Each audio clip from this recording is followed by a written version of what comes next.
what was the resistance with the employer sector? Was there a lot of challenges that you had to overcome? And I like your roundtable experience. I think that would help us in convincing employers to participate in this program, because if they don't, it would not be successful. And the other question I had is there any one industry sector that employs more of the reentry program, or is it even across the board? Can we start? You go ahead. Oh, okay. I'll talk about the employer reentry roundtables. I think this has been an opportunity for employers. Well, first of all, it's a perfect storm. So they need employees so bad that they're really willing to look at different opportunities to do that. So by bringing them together and giving them the opportunity to hear from other employers that have participated in the program, we spend a lot of time just with Q&A and giving them the opportunity to answer. We have employers that are not only hiring them, but they're providing housing, they're paying the first month's rent, they're paying, so they are really a key partnership in all of this. Probably the vocational welding is probably one of the biggest areas that we've seen the most success with, and in the trades. When it comes to the registered apprenticeship programs, and manufacturing is where we've seen a lot of success with those participating in the program. Let me ask Carrie Williams to add a little bit. Okay, in Arkansas, what we've struggled with, and some of the questions when we do our Reentry on the Road initiative and speak to these employers, is for the majority of them, they want to hire somebody. It's an HR issue with some of them, but also they just tell us they want them to show up drug-free. So we know on the front end that we have to tackle the substance abuse and the mental health issues, you know, and give a holistic approach to the employers, but they have come along beside us, and it's just really because of education, letting them know what their workforce is.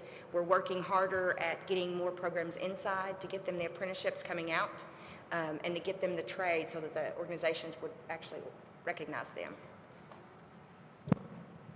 Other governors? Well, first, I want to thank both of you, all three of you. Constructive and refreshing. I believe that criminal justice reform, including reentry, is the bipartisan or nonpartisan issue of the day. One where we all need to do better, and one where there are so many good ideas out there. My question is particularly on an area that my state needs to work on, which is revocation of parole and probation. And specifically what changes that you all may have made as you develop these reentry programs. In my state, our incarceration rate has increased 40% since 2004, and today we have more people that go into our institutions based on revocation of parole or probation than in any new crime. And specifically inside of that, we know that recovery is hard. It's very difficult, and people often need multiple chances at recovery. So how do you treat, for instance, a failed drug test on probation or parole, and what are those opportunities inside that system to give people a chance to achieve instead of sending them back for a period of years? Let me start on that.